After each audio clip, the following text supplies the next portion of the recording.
This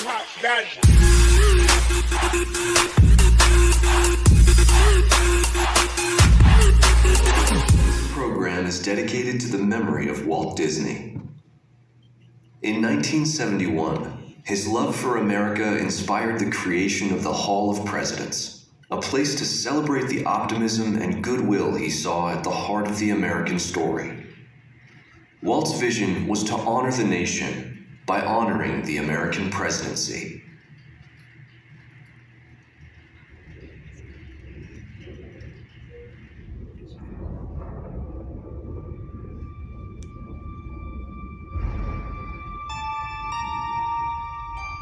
It is 1783, and the smoke is clearing in the wake of the Revolutionary War. Doubt who it will be. George Washington's stature and bearing have marked him as a leader. His integrity has made him a great one. Washington knows that many generals who have led successful revolutions make themselves dictators or kings. Instead, he steps down from power and retires to his home, Mount Vernon. The world takes note, and George Washington becomes the symbol of American ideals. In the first presidential election, it's Washington by a landslide. The only doubt seems to be his own. He writes, "Integrity and firmness is all I can promise. Integrity and firmness is exactly what we need." Everything he does as president will set a model for his successors. His final act may be the most important of all. After 2 terms, with no term limit in the Constitution and amid overwhelming support to stay in office, he steps down once again and hands power back to the people. He wants us to speak, to elect a new president. During the early years of the Republic, we choose leaders as different as Thomas Jefferson, John Adams, and Andrew Jackson. Elections are often bitter. Each president stands at that fiery intersection where personal character meets the challenges of the times. Some call the presidency a glorious burden. Jefferson calls it a splendid misery.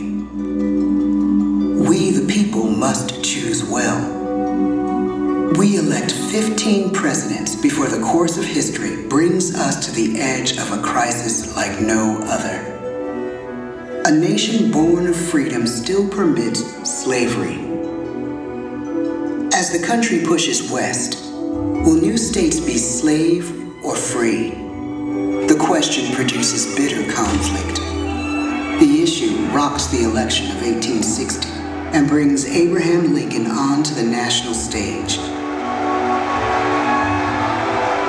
The tall, lanky, some say uncouth candidate from Illinois is a master of words at a time when speeches are printed in full for people to read. A house divided against itself cannot stand, he has said. With Lincoln's election, the House does indeed divide. Civil War. 11 states secede from the Union. The war becomes a defining passage in the American story. The president's own inner strength and depth of character changed the course of history. Lincoln had come up the hard way on the American frontier, desperately poor, with less than a year of formal schooling. His early years were scarred by tragedy, the death of his mother, his sister, his first love. He struggles with depression, but never loses his determination to rise above it. He once said he's driven by a desire to leave the world a little better place for having lived in it. The war rages. Lincoln fights to preserve the Union and end slavery. Neither is a sure thing. At Gettysburg, Pennsylvania, 6 months after one of the bloodiest battles of the war, the president dedicates a cemetery to the thousands of soldiers who died there, in words we can never forget.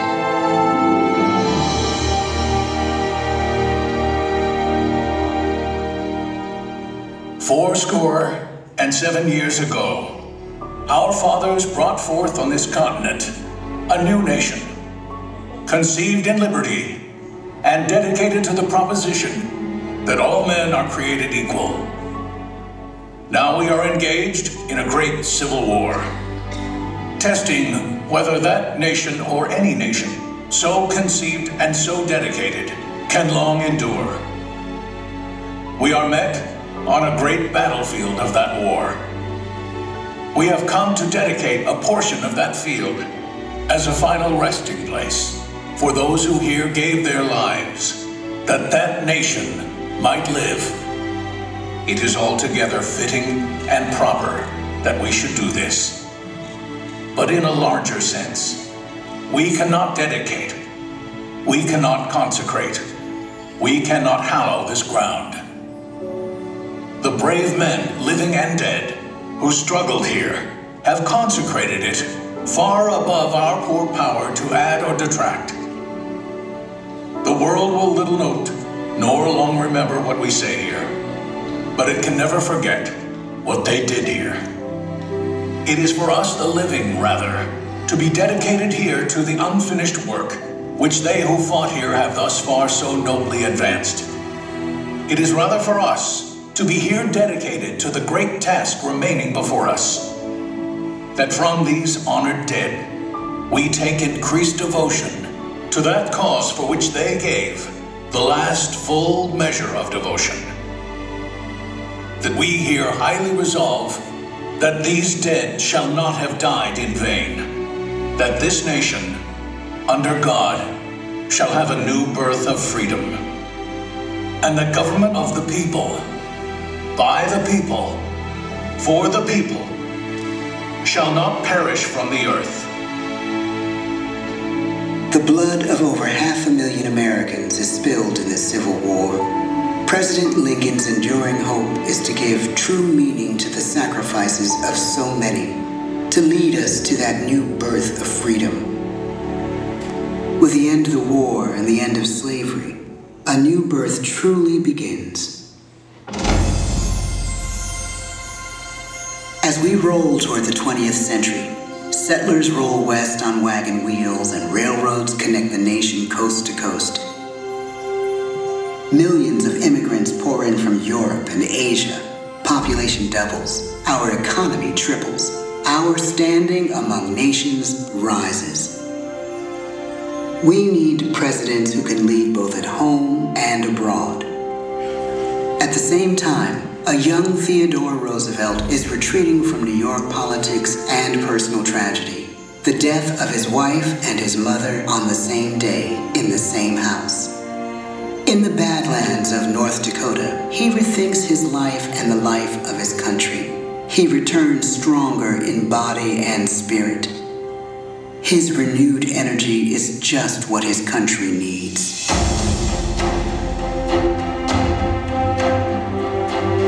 American industry is booming, but social tensions are rising. A progressive movement is bubbling up, pushing for change, and change is needed in the working and living conditions in cities. The gap widens between rich and poor. The demand for change grows stronger. Teddy Roosevelt is a knight on a crusade. He speaks with force and vitality in clear terms that make colorful headlines at a time when mass-market newspapers have become the new media. To define his foreign policy, he borrows a phrase from an African proverb: speak softly and carry a big stick. But his greatest accomplishments are made at home. He breaks up giant monopolies, protects workers' rights, and calls for a square deal for all Americans, rich and poor, capitalist and wage earner. Fair trade and a square deal for every man and every woman in the United States. He calls on America to be as great as the natural grandeur of its lands.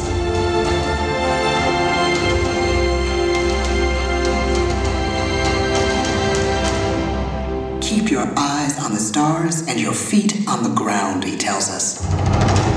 And we do.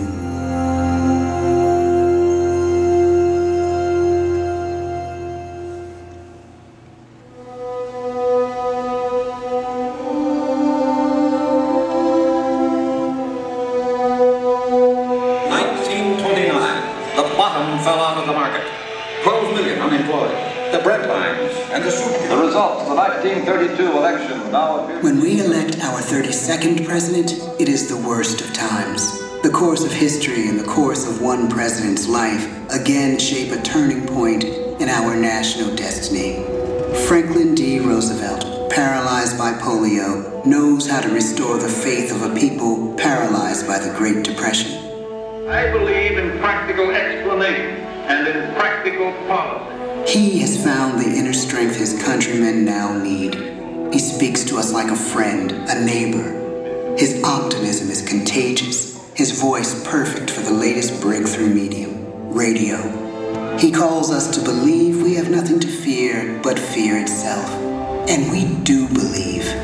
Tonight's attacks on England are perhaps the most widespread of the war in the course of the day. But an even greater challenge dominates his final years in office. The Second World War.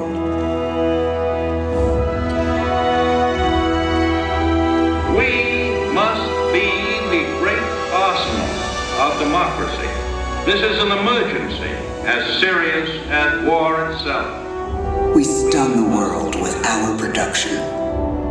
When bombs fall on U.S. troops in Pearl Harbor, he calls us to fight on the war front and sacrifice on the home front.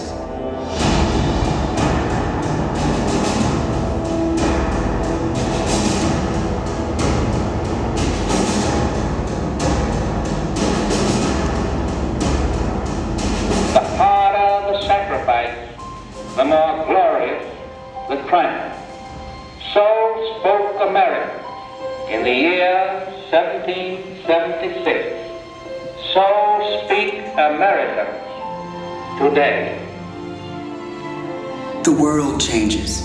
The country changes. And yet, in one sense, what we need most from our presidents has never changed. A guiding vision that calls forth the best that America can be. Will outer space be developed for the benefit of all mankind? Or will it become another focus for the arms race? The choice is urgent, and it is ours to make. Ask not what your country can do for you. Ask what you can do for your country. But really, it's all of us who must overcome the crippling legacy of bigotry and injustice. And we shall overcome.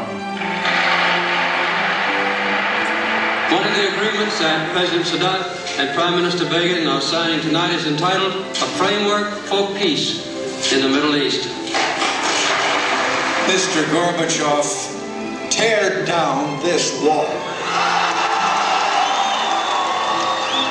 You have lost too much, but you have certainly not lost America. I can hear you. The rest of the world hears you.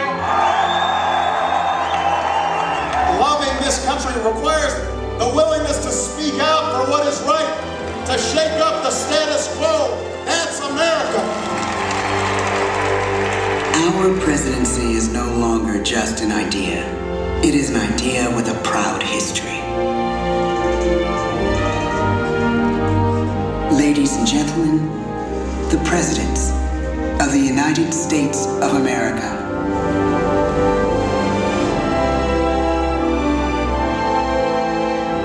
George Washington, John Adams, Thomas Jefferson, James Madison, James Monroe, John Quincy Adams, Andrew Jackson, Martin Van Buren, William Henry Harrison, John Tyler, James K. Polk, Zachary Taylor, Millard Fillmore, Franklin Pierce, James Buchanan, Abraham Lincoln, Andrew Johnson, Ulysses S. Grant, Rutherford B. Hayes, James A. Garfield, Chester A. Arthur, Grover Cleveland, Benjamin Harrison, William McKinley, Theodore Roosevelt, William Howard Taft, Woodrow Wilson,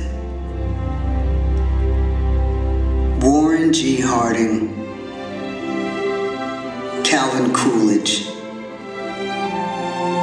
Herbert Hoover, Franklin D. Roosevelt, Harry S. Truman, Dwight D. Eisenhower, John F. Kennedy, Lyndon B. Johnson,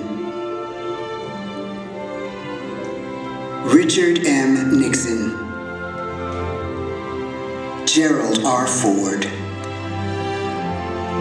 Jimmy Carter, Ronald Reagan, George Bush, Bill Clinton, George W. Bush, Barack Obama, Donald Trump,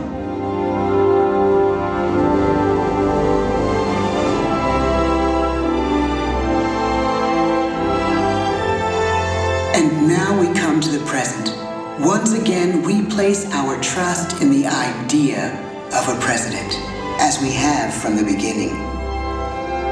My fellow citizens, no event could have filled me with greater anxieties than that notification on the 14th day of April, 1789, that you had selected me to lead our nation.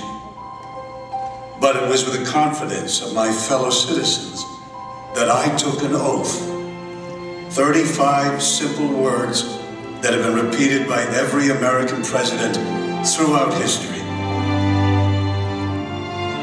I, Joseph Robinette Biden Jr., do solemnly swear that I will faithfully execute the office of President of the United States, and I will, to the best of my ability, preserve, protect, and defend the Constitution of the United States. So help me God. The presidency of the United States is a role unique in the world, an office entrusted to each president by us, we the people. Therein lies the genius of that new idea, now over 200 years old. A new idea our presidents have turned into a great American idea again and again.